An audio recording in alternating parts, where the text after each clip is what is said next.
Medline $6 billion IPO closing out a strong year for public listings. Joining us right now with what to come in 2026, Ben Narasin, founder of Tenacity Venture Capital. Good morning to you. A lot of excitement about a big year ahead, a lot of big IPOs maybe in the mix, including SpaceX, Anthropic. I don't know whether you think OpenAI is going to get there or not, at least in the next calendar year. But where do you think we really are in these markets right now, Ben? Well, I think, we talked about it a year ago, and my prediction was that this year would be the blow-up year for IPOs. I guess it was a little off, but we still got some in. Medline's obviously quite successful. I think next year is going to be phenomenal. I think everybody's excited. Bankers are excited. VCs are excited. A lot of great high-quality product in the pipeline. We've seen this happen before. When the bubble burst, it was almost a decade. In fact, I funded Lending Club, which was the largest tech IPO of the decade Lending Club came out 10 years after the bubble burst and sort of reset IPO land. And I think that's going to happen again. I think everything you mentioned, SpaceX, Anthropic, are going to be very exciting. The secondary markets are absolutely exploding. The terms are insane. I mean, I had friends ask me if they could get some data bricks. I checked around in the market and the answer was, good luck, get in line. And when I did find it for them, the costs were crazy. People are just being a little bit piggish at this point. But that's because they see a pending IPO for these companies and the ability to make some alpha in the near term. So there's, the other big question is, are we in some kind of bubble? Look, I mean, I think of it more like a natural cycle, similar to, so when I was young, they used to talk about how you built muscle. You would grow, you would plateau, you would grow again. The reality is that's not how it works. You get stronger, you then regress, and then you get stronger again. Whenever you have a major world-changing technology, you're going to have a lot of excitement. The best and brightest are going to navigate towards that. You're going to see the most brilliant entrepreneurs trying to do things there. A lot of those companies won't make it. There will be a bloodbath, but the ones that succeed will be tremendous. I doubt anybody would argue that the long-term value of the internet was not material, and that will happen here as well. The very nature of venture capital is to fund, I think Bezos put it well, like we're probably the only country in the world where there's a deep bench of capital that's willing to put billions of dollars into things that might only have a 10% chance of success.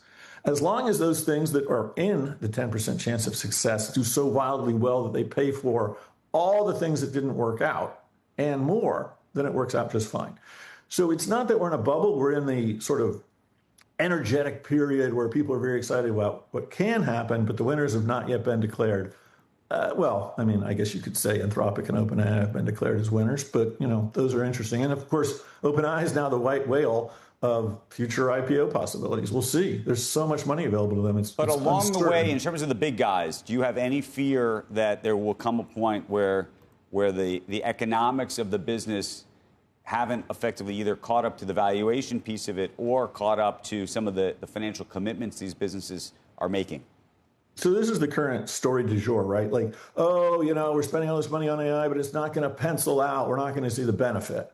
Very similar to what people said about the web and the internet back in the day. I think you will see it in individual companies, but I think overall you will see great value being achieved. Today they just announced that OpenAI hit $13 billion of revenue. Think about how young that company is to reach that level. Now, the flip side of this argument, of course, is that the companies that are buying these products are not seeing the value yet. Interestingly, I had a founder of mine who is in a company that does AI. It's about a $4 billion valuation company, call me to say, oh my God, people are willing to pay me anything to work with me. And I was like, okay, pause. This is exactly the same thing we saw back in the day.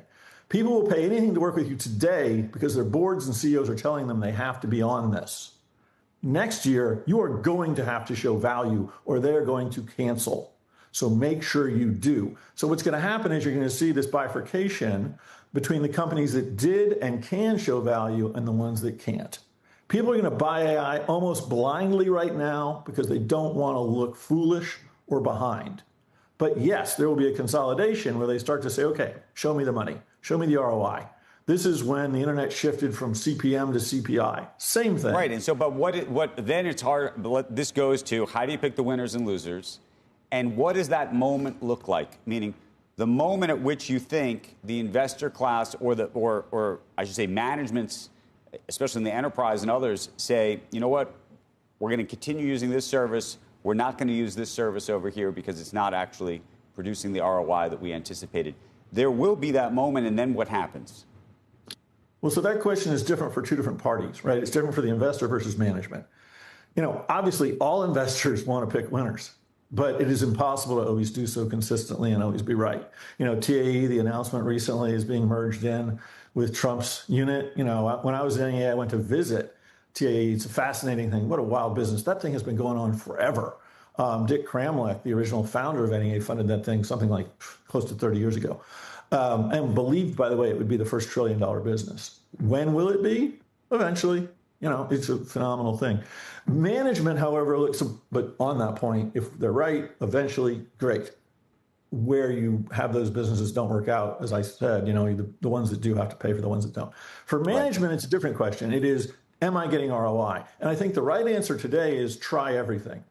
Because you've got to find the novel thing that works for you and delivers value. And the only way you're going to do that is by using it live. Once you do, you will wean yourself of the ones that don't work and you will consolidate on the ones that do. Now, what will that do in the markets? It will skyrocket the ones that are successful and kill off the ones that aren't.